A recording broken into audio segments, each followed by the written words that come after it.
que es estructural, ¿no? Es una pobreza que es estructural. Lo hablaba con un colega, con Bruno Lima Rocha, nuestro corresponsal desde Brasil, nuestro analista político internacional, el doctor Bruno Lima Rocha, y yo le preguntaba cuál es la diferencia entre la pobreza argentina y la pobreza brasileña, cuál es la diferencia entre la pobreza común y la pobreza estructural en este caso. La pobreza estructural es aquella que está establecida desde hace demasiado tiempo. Esperen que estoy cargando el celular porque estoy sin carga, porque estuve hablando por teléfono recién mucho tiempo.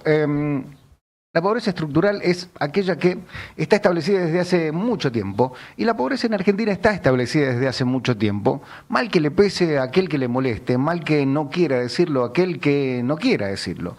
Y la verdad que al estar de esta forma la pobreza estructurada en la Argentina no hace más que seguir doliendo, ¿no? ¿Se mide la pobreza? ¿Para qué se mide la pobreza? ¿Cómo se mide la pobreza? La indigencia ni hablar. Digo, ¿el IPC sirve para esto? ¿Está tan desactualizado el IPC? Bueno, voy a tratar de responder algunas de estas preguntas. En el caso del índice de precios al consumidor, está desactualizado, no hay televisores de tubo, no hay telefonía fija, ya que haga mención, sí hay conectividad, sí hay transporte, sí hay alquileres que no están medidos. Seguramente habrá un 2 a un 3% que no se condice con la actual. Culpa de este gobierno, no, responsabilidad de todos los gobiernos y responsabilidad de la estructura legislativa principalmente, que no le exige al Poder Ejecutivo medir los índices de manera más concreta, más correcta, más fehaciente. Pero, ¿para qué se mide la pobreza y la indigencia? Para que la estructuración de un gobierno pueda brindarte a vos que sos ciudadano la alternativa de salir de ese índice de pobreza. Es lo que algunos llaman meritocracias y lo que otros llaman igualdad de condiciones o justicia social. En este estamento y en esta contraposición, ¿no? Porque hay muchos amigos y colegas que celebran la grieta política, no celebran la grieta estructural. Yo no celebro ninguna grieta, sí las expongo, sí las comunico a las grietas, porque me parece que sobrevolar la grieta es lo que nos hace no sentarnos en un atril diciendo aquel es, ¿no?, un médico a la derecha, vos gordito no te va nada mal, o también, ¿no?, el que depositó dólares cobrará dólares. La pobreza es estructural desde hace un tiempo significativo a esta parte. Y una pobreza que se trató de manera estructural, de manera política, con políticas públicas y con políticas privadas también. Que las políticas públicas son aquellas que le atañen también a la política privada. Ayer hubo una política pública que se aplicó para el sector privado, pero no para el sector privado de menor implicancia. Y en esto voy con la contraposición y con la grieta comunicacional, económica, financiera, porque estas políticas no se aplicaron a los grandes productores, no se aplicaron a los productores, no se aplicaron a los arrendatarios, no se aplicaron a los pequeños productores, se aplicaron a las empresas extranjeras, principalmente una china, el resto estadounidenses, y 2 o 3, el 13-14%. Te enteraste en exclusivo acá en primicia, tuve que aguantar todo el programa ayer para poder contártelo. Sí, ya sé, no tenemos redes sociales, somos un medio muy chiquitito, porque las políticas públicas que se hicieron en el gobierno anterior, en la gestión anterior y en esta gestión, hacen que aquellos que dicen la verdad sean un poquitito menos escuchados. ¿Por qué? Porque la verdad incomoda. Tiene mala prensa, la verdad. Y la verdad a veces tiene un valor que no se puede ponerle precio, ¿no? Valor y precio, dos cosas distintas que muchos no tienen una visión bastante periférica para darse cuenta cuál es la diferencia entre el valor y el precio. El valor es aquello que te genera algo agregado y el precio es aquello por lo cual se paga con una contraprestación, una especie de trocamiento, una contraprestación de servicios, productos, etcétera. Ahora, ¿cómo se mide la pobreza? La pobreza se mide por aquellas personas que no tienen la posibilidad de trocar un bien o un servicio en contraprestación de algo que les sirva de manera básica. Eso es pobreza, básica. La mínima, donde ya lo básico no se consigue, es indigencia. ¿Para qué sirve? Ya más o menos explicamos cómo se mide. ¿Para qué sirve? Saber qué es pobreza, saber qué es indigencia, saber qué es clase media, o que como le gustan a muchos burgueses, clase media alta, y a otros que les gusta mucho más decir son los potentados. Es el espacio oligarca, la Argentina, los dueños del poder fáctico, los hegemónicos. Y más allá de esta contraposición, grieta estructural y demás, son todos argentinos, salvo aquel que no quiere hacerlo y se vaya a Uruguay a tributar impuestos de bienes personales para no hacerlos acá porque son más caros. Sigue siendo argentino.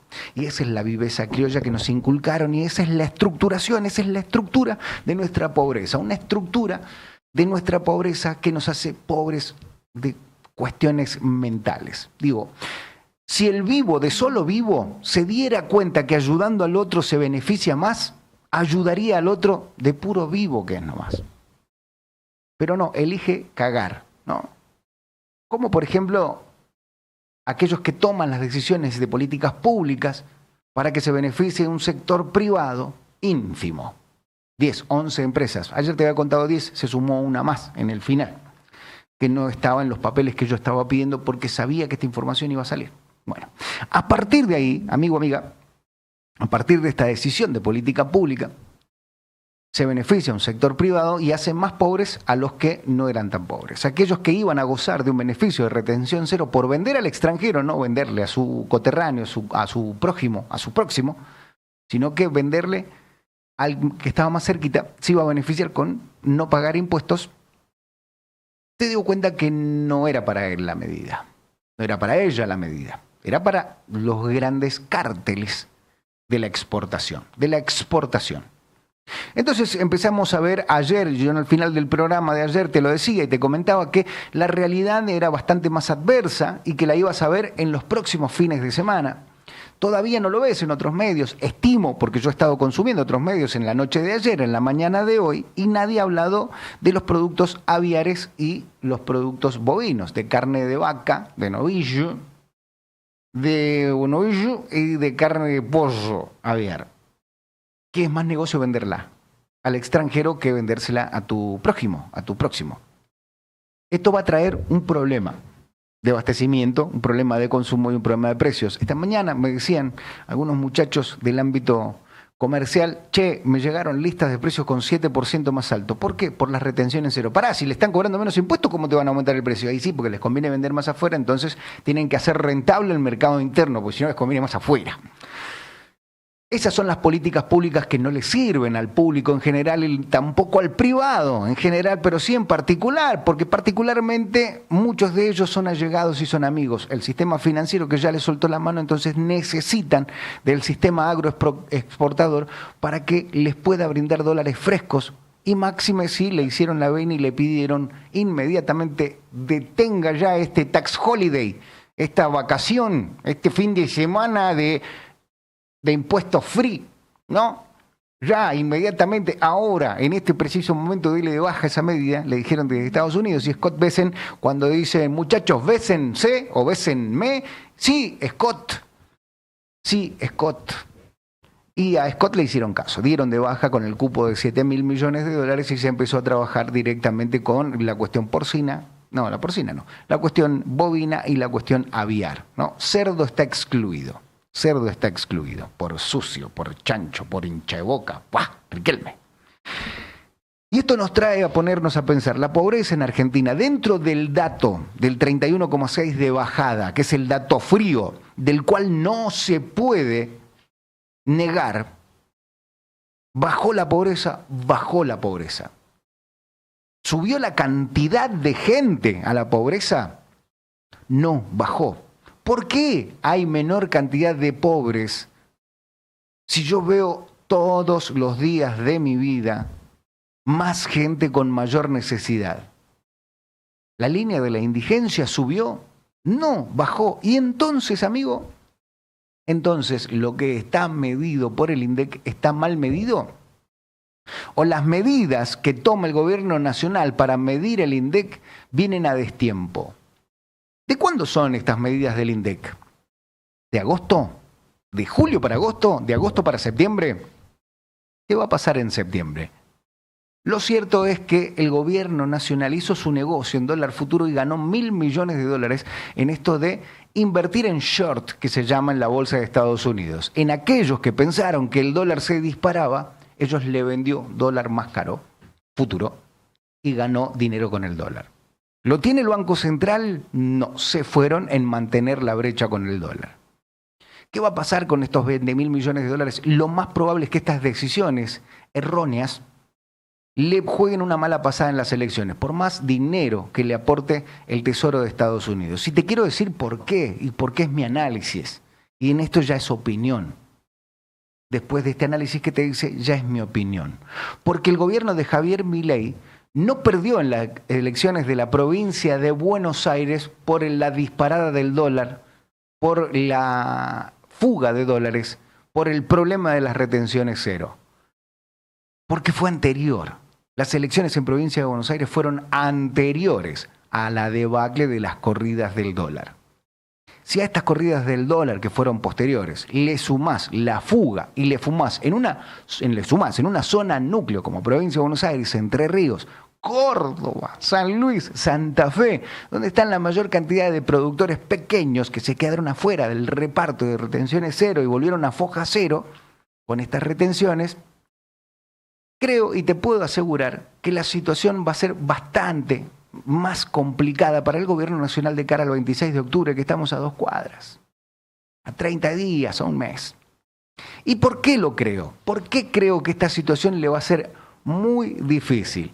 Porque se perdieron esas elecciones por parte de la Libertad Avanza por pelearse con su propio bloque, por meterse e intervenir en las provincias con listas para los gobernadores que no le ofrecen nada, porque se metió con la discapacidad, se peleó con un pibe con autismo, porque le pegó a los jubilados, porque le quitó la capacidad a los discapacitados de ser autosustentables, porque cerró el Ministerio de la Mujer, porque denostó a la mujer, trata de que no se le diga en femenino, porque quitó los remedios para los jubilados, porque se llevaban el 3%, por lo menos lo que dicen la gente de su propio espacio, para darle a su propia hermana en forma de gratificación para la campaña que viene.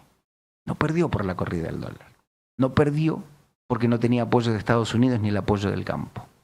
No va a perder porque no lo apoye su sector. Va a perder fundamentalmente, amigo, amiga, porque la realidad que tiene el gobierno de Javier Milei en este preciso momento es una realidad adversa del punto político. Porque durante décadas he escuchado, si bajamos los impuestos, liberamos el mercado, las inversiones van a venir. Tengo casi 5 décadas. El año que viene cumplo 5 décadas, cumplo 50. Entiendo y me gusta la política hace 20, 30 años. Ponele, voto hace un poco más. Vengo escuchando eso desde el mismo tiempo.